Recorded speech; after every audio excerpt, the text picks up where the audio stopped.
સુરતમાં અવારનવાર ચોરીની ઘટનાઓ બનતી હોય છે ત્યારે સુરતના ઉધના વિસ્તારમાં બીઆરસી લક્ષ્મીનારાયણ ઇન્ડસ્ટ્રીયલ આવેલી રઘુપતિ ફેશન નામની એક દુકાનની અંદર થયેલી ચોરીનું ભેદ ઉકેલાયો છે। આરોપીએ ચોરી કરવા માટે નવી ટ્રીક અજમાવી હતી। ચોરોએ બુરખો પહેરી ચોરી કરવા આવ્યા હતા। આરોપી ચોરોએ દુકાનમાંથી કુલ 11.85 લાખના રોકડ રૂપિયાની ચોરી કરી હતી।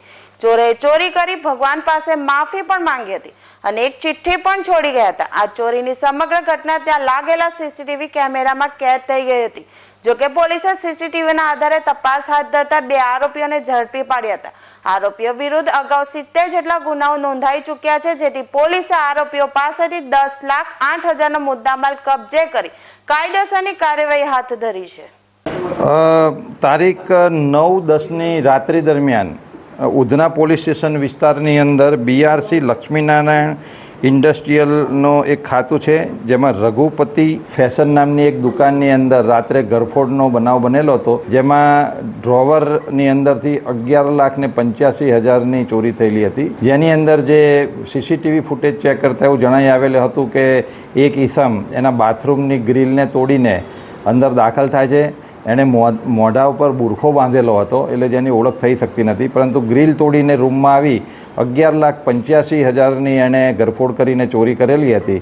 તો ફરિયાદના આધારે પોલીસે તાત્કાલિક ગુનો દાખલ કરી અને પોતાની ટીમો કામમાં લગાડી, જેમાં ઉધના પોલીસની ડિસ્ટાફની ટીમને એમાં સફળતા મળી, જેમાં એ લોકોએ ઘણી મહેનત કરી અને હ્યુમન ઇન્ટેલિજન્સ અને ટેકનિકલ સર્વેલન્સના આધારે બે આરોપીઓને પકડેલા છે।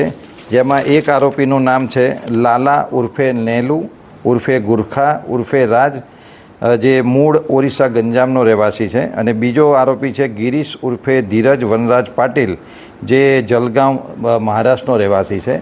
આ બંને આરોપીઓ અગાઉ પણ ઘણા ગુનામાં પકડાયેલા છે, જેમાં જે આ લાલા ઉર્ફે ગુરખો છે, જે સુરત શહેરની અંદર 12 જેટલા ગરફોડ ગુનાઓમાં અત્યાર સુધી પકડાયેલો છે।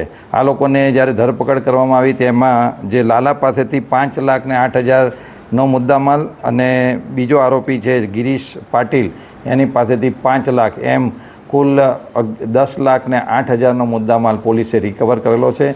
અત્યારે હાલ આરોપીઓ પોલીસ કસ્ટડીમાં છે, તેમની પૂછપરછ ચાલુ છે અને એ લોકોની ફર્ધર પોલીસ કસ્ટડી રિમાન્ડ મેળવી આ ગુનાની અંદર એવો ભાગીને ક્યાં ગયેલા હતા, તેમને કોણે આશરો આપેલો હતો, એની તલસ્પર્શી તપાસ કરવામાં આવશે અને આ સિવાય એ લોકોએ અન્ય કોઈ જગ્યાએ આવા કોઈ ગુના આચરેલા છે કે નહીં તેની ઊંડાણપૂર્વક તપાસ કરવામાં આવશે।